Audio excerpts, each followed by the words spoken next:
नमस्ते। Shelby hospital Jabalpur के Facebook page पर आप सभी का स्वागत है। आज हमारे साथ हृदय रोग विशेषज्ञ डॉक्टर आशीष तिवारी सर उपस्थित हैं। सर, आपका एक इंट्रोडक्शन हमारे सभी दर्शकों के लिए। नमस्कार, मैं डॉक्टर आशीष तिवारी, मैं हृदय रोग विशेषज्ञ हूँ शेल्बी हॉस्पिटल की जबलपुर यूनिट में। आप सभी का वीकली फेसबुक लाइव में स्वागत है। हमारा आज का टॉपिक है CABG, coronary artery bypass graft, जिसको साधारण भाषा में कहते हैं बाईपास सर्जरी। बहुत सारी मिथ, बहुत सारे डाउट होते हैं लोगों को, तो आज इन्हीं सारे क्वेश्चंस का आंसर डॉक्टर आशीष तिवारी सर करेंगे। सर, सबसे पहला क्वेश्चन है, CABG होता क्या है? लोग इसके नाम से काफी ज्यादा डर जाते हैं, क्यों? बाईपास सर्जरी हार्ट की नसों को खोलने की एक सर्जरी है। तो किसी भी नसों में ब्लॉकेज को दो तरीके से सर्जरी कर सकते हैं, दो तरीके से ऑपरेशन कर सकते हैं। पहला तरीका होता है एंजियोप्लास्टी, जिसमें बिना चीर फाड़ के या दूरबीन की सहायता से आप एंजियोप्लास्टी कर सकते हैं, जिसकी लिंक हम आपके उसको भी शेयर कर देंगे कमेंट सेक्शन में, तो यू कैन सी कि एंजियोप्लास्टी कैसे करते हैं। और दूसरा होता है बाईपास सर्जरी, जिसमें एक चीरा लगा के हार्ट की नसों की सर्जरी की जा सकती है। इसमें डायरेक्ट हार्ट की जहां ब्लॉकेज है उसको बाईपास कर दिया जाता है। अगर हार्ट की नसों में ब्लॉकेज ऊपर की तरफ है तो एक बाईपास ग्राफ्ट हार्ट के दूसरे हिस्से, शरीर के दूसरे हिस्से से नीचे की तरफ लगा दिया जाता है। जनरली वो ग्राफ्ट ऊपर की तरफ जाने वाली मोटी धमनी से लगाया जाता है। तो जब इन ब्लॉकेज को बाईपास कर दिया जाता है तो उसे बाईपास सर्जरी बोला जाता है। That's why this is called as bypass surgery. तो ये दोनों ही इंपॉर्टेंट हैं और इसमें दोनों सर्जरी का अपना अपना रोल है। हर व्यक्ति को दोनों सर्जरी ऑफर नहीं की जा सकती और हर व्यक्ति, हर मरीज दोनों सर्जरी के काबिल नहीं होता। तो अब 2024 में 90% पेशेंट का क्लियर कट गाइडलाइन है कि किस मरीज में बाईपास की जरूरत है और किस मरीज में एंजियोप्लास्टी की जरूरत है। सर, बाईपास सर्जरी और एंजियोप्लास्टी में क्या बेटर ऑप्शन होता है? तो ये कई बार लोग पूछते हैं कि इसमें एंजियोप्लास्टी करा लें या बाईपास करा लें। तो मेरा कहना ये है, हर व्यक्ति का एक एंजियोग्राम का इवैल्यूएशन होता है, एंजियोग्राफी का इवैल्यूएशन होता है। उसके साथ ये देखा जाता है एंजियोग्राम में कि मरीज की नसों में कोई कैल्शियम तो नहीं है, पहला। मरीज की नसों में एक ब्लॉकेज है या तीनों नसों में ब्लॉकेज है, दूसरा। तीसरा, मरीज की डायबिटीज तो नहीं है, और चौथा, मरीज की हार्ट की पंपिंग कम तो नहीं है। तो जैसे जैसे कॉम्प्लेक्सिटी बढ़ती है, इसका मतलब अगर तीनों नसों में ब्लॉकेज है मरीज को, साथ में कैल्शियम है, साथ में डायबिटीज है और साथ में अगर हार्ट की पंपिंग कम है, तो ऐसे मरीज को बाईपास बेहतर होता है। ऐसे मरीजों में स्टेंट या एंजियोप्लास्टी के मरीजों का 5 साल के बाद एंजियोप्लास्टी के रिजल्ट जो है वो बाईपास से इंफीरियर है। अगर इसका दूसरा एंड लें कि मरीज को एक या दो नसों में ब्लॉकेज है, अगर कैल्शियम नहीं है और मरीज डायबिटिक नहीं है या डायबिटिक है भी तो कंट्रोल्ड है और हार्ट की पंपिंग लगभग ठीक है, तो ऐसे मरीजों में एंजियोप्लास्टी बेहतर होती है। ऐसे ही हार्ट अटैक के मरीजों में 95% केसेस में एंजियोप्लास्टी बेहतर होती है। बाईपास का वेट करने में, बाईपास के लिए थोड़ा सा इंतजार करने में मरीज की जान को कई बार खतरा हो जाता है। तो और कई बार मरीज बाईपास टेबल तक ही नहीं पहुंच पाता या बाईपास में पहुंचने के बाद फिर रिकवरी नहीं होती। तो ये इंपॉर्टेंट है कि किस मरीज में क्या करना है, और हर मरीज का एक इवैल्यूएशन करने के बाद 90% केसेस में ये क्लियर हो जाता है। कुछ मरीज जो ग्रे एरिया में बसते हैं उनको हार्ट टीम अप्रोच, जैसे मैं, डॉक्टर नितिन दास, डॉक्टर दीपक इंगवे, डॉक्टर संदीप श्रीवास्तव, इन सब हमारे पास जो हार्ट टीम उपलब्ध है, उनके साथ हम मिलके ये मीटिंग करते हैं कि इस मरीज को क्या कर सकते हैं और इसमें कितना रिफ्लेक्स है। जैसे भी रिसेंटली एक मरीज को सिंगल नस में ब्लॉकेज था, लेकिन वो कैल्सिफाइड ब्लॉकेज था और मरीज नॉन डायबिटिक था। तो ऐसे मरीज में एक तरीके से देखा जाए तो एंजियोप्लास्टी बेहतर है, बिकॉज क्योंकि सिंगल नस ब्लॉकेज है, और दूसरे तरीके से देखा जाए तो बाईपास बेहतर है। लेकिन इस मरीज को हम लोगों ने रोटाब्लेशन से एंजियोप्लास्टी की है, जिसमें कैल्शियम तोड़ने वाली मशीन का उपयोग हुआ।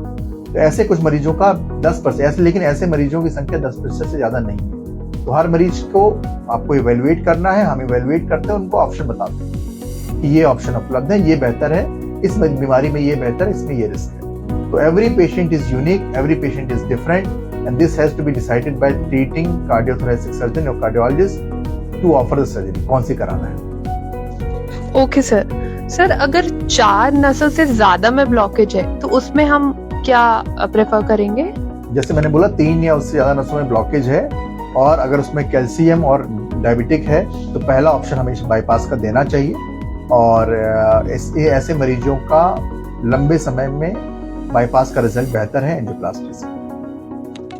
ओके सर, काफी ज्यादा पेशेंट्स का मॉरल डाउन हो जाता है बाईपास सर्जरी के नाम से, फैमिली भी बहुत ज्यादा घबरा जाती है, तो इसमें आप क्या कहना चाहेंगे? तो बाईपास सर्जरी के रिजल्ट जो है ऑब्वियसली इससे मेजर सर्जरी होती है, और लेकिन mortality rate and morbidity rate is very good. मतलब 1 से 2% के रिस्क के साथ आप बाईपास सर्जरी करा सकते हैं, और हमारे यहाँ के result is at par at world standard. हमारी कार्डियोथोरेसिक यूनिट के स्टैंड हम इतने सालों से यहाँ पे मरीजों को, कार्डियोथोरेसिक बाईपास के मरीजों को देख रहे हैं, और उनकी मोर्टेलिटी रेट बहुत कम है, मॉर्बिडिटी रेट बहुत कम है। ऑब्वियसली रिकवरी में थोड़ा सा ज्यादा टाइम लगता है, लेकिन अगर आपको 5 साल का फ्यूचर देखना है और बाईपास एडवाइस है आपको, तो बाईपास कराने में डरना नहीं चाहिए। आजकल मिनिमम चीरे की सहायता से सर्जरी भी उपलब्ध है, जो हमारे यहाँ भी जल्दी शुरू होने वाली है। और मैंने देखा है कि जिस तरीके के मरीज, जितनी ज्यादा कॉम्प्लेक्स बीमारी होती है, अगर उनका बाईपास ठीक तरीके से हो जाए तो बाईपास 20-25 साल, 50-30 साल भी आराम से अच्छा चलता रहता है, और ये एक बहुत बड़ा एडवांटेज है एज कम्पेयर टू एंजियोप्लास्टी।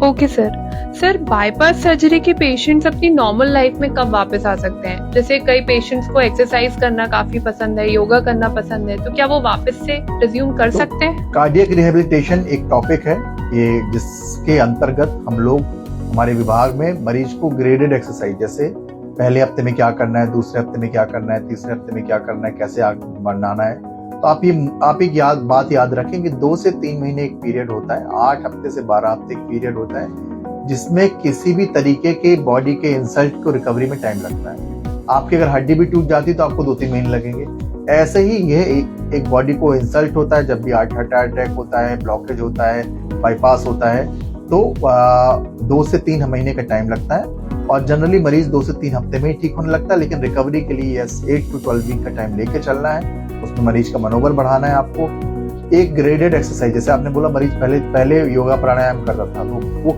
कौन सा मरीज कब कर पाएगा, ये उसकी एक्टिविटी जैसे जैसे बढ़ाते हैं तभी पता चल पाता है।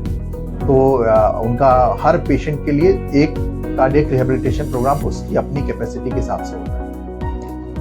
सर, बाईपास वाले पेशेंट्स को किन बातों का अक्सर ध्यान रखना चाहिए और अपना फॉलो अप कब कब कराते रहने चाहिए?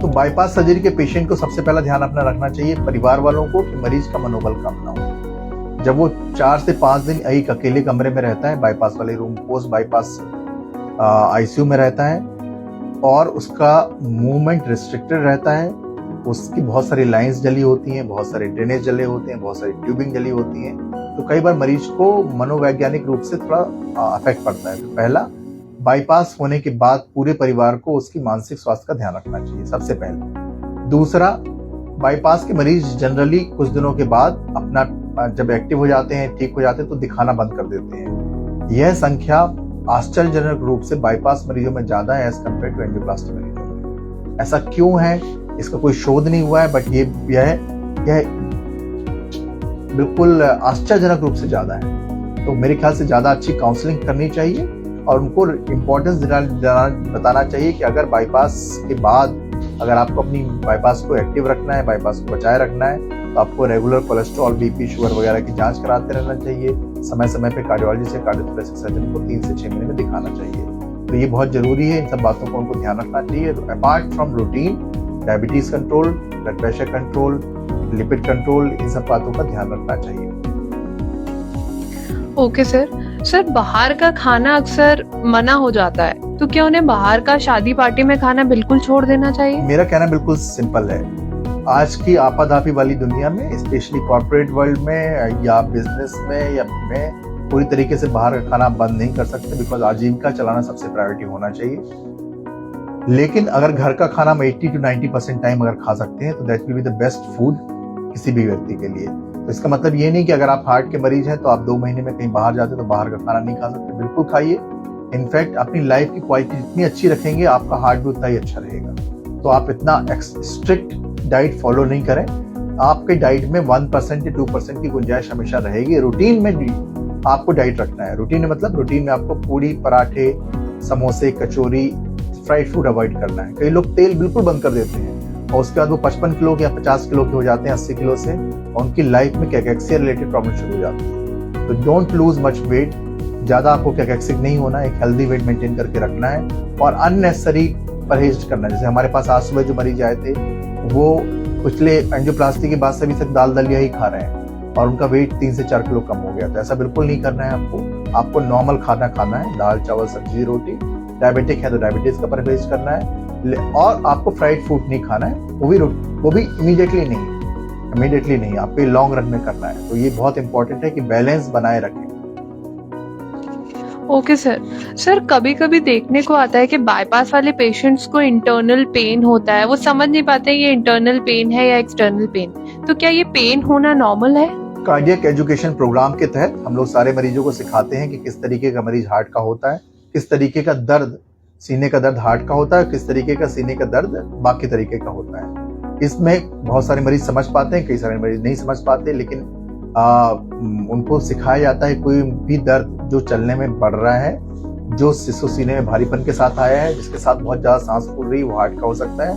अदरवाइज चुभने वाला दर्द और कंधे वाला दर्द जो चलने में कम हो जा रहा है, लेटने में बढ़ रहा है, ऐसे दर्द हार्ट के नहीं होते। तो ये कार्डियक एजुकेशन प्रोग्राम हम सभी मरीजों को सिखाते हैं। सीने में दर्द होना एक बहुत सामान्य बात है, केवल इंपॉर्टेंट बात यह कि जब भी सीने में दर्द हो तो आप उसको एवेल्युएट करें। अगर आपको लगता है तो तुरंत उसका एक ECG या अपने फिजिशियन से संपर्क करें। तो कार्डियक एजुकेशन प्रोग्राम जरूरी होता है और हम हर मरीज का करते हैं। थोड़े दिनों बाद मरीज ही खुद बताने लगता है, हमारा पेशेंट हमको खुद बताता है कि हाँ यहाँ चुभन जैसा हुआ था, बट हमको तो चल फिर रहे थे, कोई दिक्कत नहीं हो रही थी, इसलिए आपको दिखाना जरूरी नहीं समझा। तो very important, they learn this over the time. Okay, thank you so much sir एक एडवाइस हमारे सभी बाईपास वाले पेशेंट्स के लिए। तो बाईपास वाले मरीज के लिए एडवाइस ये है कि बाईपास मरीजों का लॉस टू फॉलोअप यानी ठीक नहीं समय पे ना दिखाना बहुत कॉमन है, इससे बचें। जब हृदय रोग मरीज जब स्वस्थ होता है, जब उसको कोई लक्षण नहीं होते, तब उसका दिखाना सबसे इम्पोर्टेंट है। जबकि जब उसको लक्षण आते हैं तो सभी लोग दिखाते हैं, उसमें कोई बड़ी बात नहीं है। लेकिन जब वो लक्षण फ्री है तब उसका रेगुलर फॉलोअप में आना बहुत जरूरी है। साइलेंटली कोलेस्ट्रॉल का बढ़ना, साइलेंटली डायबिटीज का अनकंट्रोल होने से बढ़ने वाले ब्लॉकेज की संख्या दिन पर दिन बढ़ती जा रही है। कई बार ऐसा होता है कि 6 से 7 साल तक मरीज ठीक रहता है, दिखाता नहीं है, उसके बाद जब उसका कोलेस्ट्रॉल किया है तो बहुत बढ़ा हुआ आता है, डायबिटीज अनकंट्रोल आती है और जब एंजियोग्राफी की आती है तो सारे बाईपास बंद हो चुके होते हैं, स्टेंट बंद हो चुके होते हैं। तो रेगुलर फॉलोअप का मतलब क्या है, कितना सघन फॉलोअप चाहिए आपको आपके डॉक्टर बताएंगे। इसका मतलब ये है कि 3 से 6 महीने का फॉलोअप तो रहना ही है सारे मरीजों का। उससे अगर गहन फॉलोअप चाहिए तो आपके डॉक्टर आपको आपकी लक्षण के हिसाब से आपको बताएंगे। Okay, thank you so much sir, इतना इम्पोर्टेंट सब्जेक्ट हम सबके लिए शेयर करने के लिए। आई होप सर के द्वारा दी गई जानकारी आपके लिए हेल्पफुल होगी। तब तक के लिए स्वस्थ रहें, सुरक्षित रहें। शेल्बी हॉस्पिटल जबलपुर आपके उत्तम स्वास्थ्य की कामना करता है। Thank you. नमस्कार, धन्यवाद।